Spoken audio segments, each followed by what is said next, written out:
Hey viewers, please rate the video. Hey viewers, welcome to another game of the Casual Pro Gamer. And today we're doing a HotshotGG game where he plays Kog'Maw. As you can see, he's in a pretty strong level 1 team with Blitzcrank, Warwick and Singed being very strong early game. Then Kog'Maw and Ryze aren't really that strong, but they can do a lot of damage. So if they can stay away from damage in the level 1 fight, they should be fine. The enemy team has, well, Jarvan and Alistar, who are pretty strong, and the other three are really weak. So they're going to probably try to fight level 1, and well, we'll see from there. Anyway, I'm using the LoL recorder here, so I'll be following around Kog'Maw, and up until he gets his ultimates, that shouldn't be too much of a problem. After that, well, the ultimate shoots beyond the edge of the screen, so it might be a problem.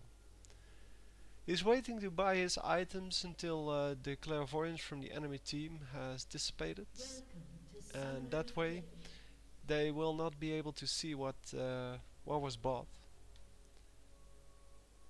And as you can see, they did the same thing to the enemy team, so they did a clairvoyance there, and they saw that well, the items are kind of standard, and they didn't see any items on Jarvan or LeBlanc.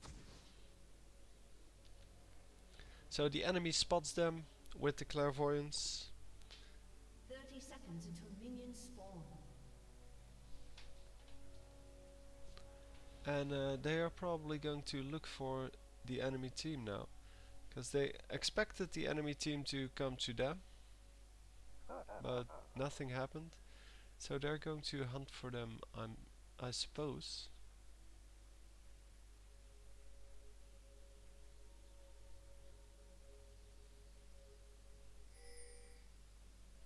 Minions have spawned.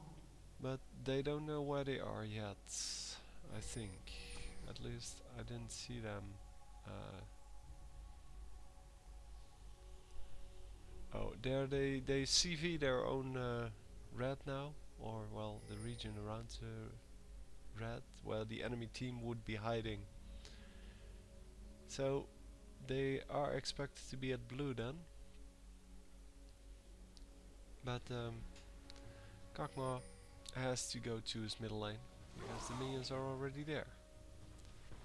So the first part of the game is going to be farming, and it's not going to be terribly interesting with two very long range characters. They can stay out of each other's firing solution. No, they can stay out of each other's range and pretty much farm up. So the top lane will be LeBlanc versus Ryze. Ryze has damage over time nowadays instead of the burst damage that LeBlanc has, but Ryze still has his a rune prison. So the rune prison can be used to stop LeBlanc from doing the rest of her combo, I think, at least. So to keep her in place, at least to do some more damage. And bottom lane is going to be tanks versus tanks, I'm assuming. So at least 2 tanks for the green team, and hang on, who's the last person? Yeah, that's Alistar. So Alistar is probably roaming somewhere, giving all the experience to Jarvan and trying to help out his teammates wherever he can. And since they know this, they are going to keep the lanes into their own sides of the map. So Alistar is probably in this bush trying to pick off this Ryze, or he is somewhere around middle trying to pick off this guy. Because the tanks in the bottom lane really aren't good targets. They can probably get away, especially with Blitzcrank there. He can just pull Alistar away from his teammate and yeah, and pretty much save him. So there's a lot of damage being done here on Jarvan because he took a tower shot and went they went for him a little bit. And if you're in a 1v2 lane, the last thing you want is to have some damage on you by just taking some tower shots. So I'm not sure what happened. Maybe it was a rocket grab from Blitzcrank. And maybe he just overextended a little bit.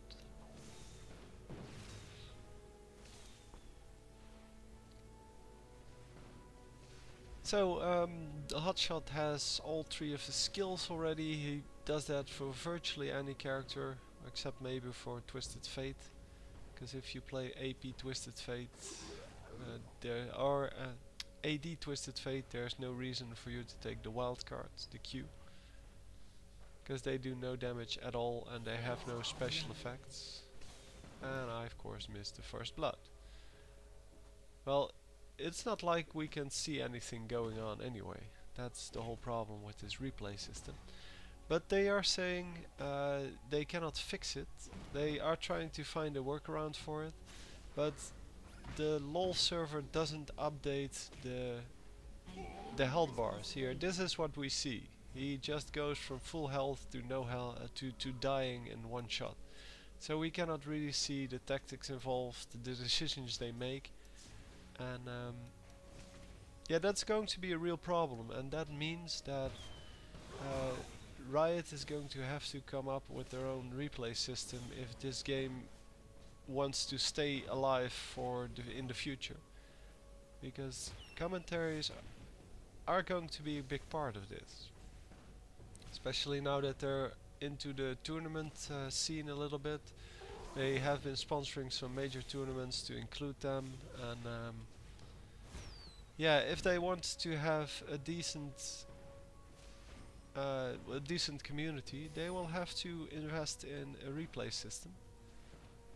Because if I cannot see what's happening here, then yeah, there's no reason for me to cast this game. Because I can only see the view of one person. And 3-person gang there. It's pretty hard to live through that. So as you can see, the fireworks are pretty nice on the ultimate.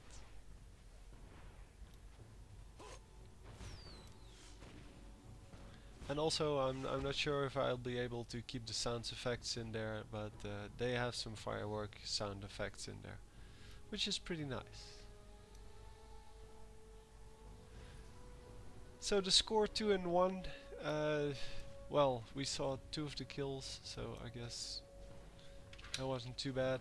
But yeah, as I said, I can only see the health bars here and in the middle lane, and that kind of makes it less of an enjoyable experience, because I want to see what's going on in the other lanes too. I can see where they are, but if I cannot see if this guy is full health or he's like a quarter health, I cannot see where the decision making lies. So I cannot see whether he's being stupid or he's just being unlucky. So, or the other team is being really good. And as you saw in with the Alistar in the bottom lane, yeah, or this kind of effects. But with the Alistar in the bottom lane, we saw that he went from full health to dying in one auto attack, and that means that it's very hard for me to actually, yeah, comment on that. So I will be focusing on this part of the game, because here at least I know that the amounts of life they show are the actual amounts of life they have, and I will be trying to keep track of things like that. So this guy wanted to gank here, but it's probably not going to happen. They probably have a ward here somewhere.